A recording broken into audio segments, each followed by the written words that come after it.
ഇപ്പോൾ തമിഴ്നാട്ടിൽ നിന്ന് വരുന്ന ഒരു വാർത്തയിലേക്കാണ് ഇനി. തമിഴ്നാട് തിരുനെൽവേലി കല്ലടൈക്കുറിച്ചി ടൗണിൽ ഇറങ്ങിയ കരടി ഒരാളെ ആക്രമിച്ചു. മുതലിയപുരം സ്വദേശി ലക്ഷ്മിക്കാണ് പരുക്കേറ്റത്. വനംവകുപ്പ് സംഘം സ്ഥലത്ത് തെരച്ചിൽ നടത്തിയെങ്കിലും കരടിയെ കണ്ടെത്താൻ കഴിഞ്ഞില്ല. അനീഷ് കെ ശിവദാസ് ചെന്നൈയിൽ നിന്ന് വിവരങ്ങളുമായി. അനീഷ്, കരടിയുടെ ശല്യമുള്ള മേഖലയാണോ? ഇതിനു മുൻപ് ഇത്തരത്തിലേക്കുള്ള സംഭവങ്ങൾ ഇവിടെ ഉണ്ടായിട്ടുണ്ടോ? വിവരങ്ങൾ എങ്ങനെയാണ്?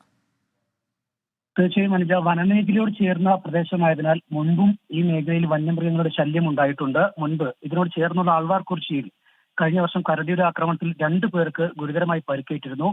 ഇന്ന് രാവിലെയോടെയാണ് തിരുനെൽവേലി ജില്ലയിലെ കല്ലടൈക്കുറിച്ചിയിൽ ജനവാസ മേഖലയിൽ കരടി ഇറങ്ങുകയും പരിഭ്രാന്തി സൃഷ്ടിക്കുകയും പ്രദേശവാസിയായ ഒരു സ്ത്രീയെ ആക്രമിക്കുകയും ചെയ്തത്. വാഹനങ്ങൾ നശിപ്പിക്കുകയും ചെയ്തു. മുതലേപ്പുരം സ്വദേശി ലക്ഷ്മിക്കാണ് ആക്രമണത്തിൽ പരിക്കേറ്റത്. കൈക്ക് പരിക്കേറ്റ ലക്ഷ്മി നിലവിൽ ചികിത്സയിലാണ്. ഇതിനിടെ കരടിയുടെ ആക്രമണത്തിൽ നിന്ന് ഒരു പ്രദേശവാസി തലനാരിഴയ്ക്ക് രക്ഷപ്പെടുന്നതിന്റെ ദൃശ്യങ്ങളും പുറത്തു വന്നു. പ്രദേശവാസിയായ ഒരാളെ കരടി പിന്തുടർന്ന് ആക്രമിക്കാൻ ശ്രമിക്കുന്നതിന്റെ ദൃശ്യങ്ങളാണ് പുറത്തു വന്നത്.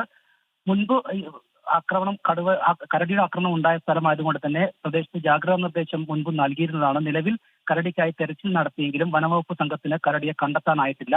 അതുകൊണ്ട് തന്നെ നിലവിൽ ജാഗ്രത പുലർത്താൻ പ്രദേശവാസികളോട് ആവശ്യപ്പെട്ടിട്ടുണ്ട്. വനംവകുപ്പ് സംഘം അവിടെ ക്യാമ്പ് ചെയ്യുകയാണ്. അനുജ, തമിഴ്നാട് തിരുനെൽവേലി കല്ലടൈക്കുറിച്ചി ടൗണിലാണ് കരടി ഒരാളെ ആക്രമിച്ച വാർത്ത വന്നത്. ലക്ഷ്മി എന്നയാൾക്കാണ് പരുക്കേറ്റത്. സ്ഥലത്ത് വനംവകുപ്പ് സംഘം തെരച്ചിൽ നടത്തി, പക്ഷേ കരടിയെ കണ്ടെത്താൻ കഴിഞ്ഞിട്ടില്ല.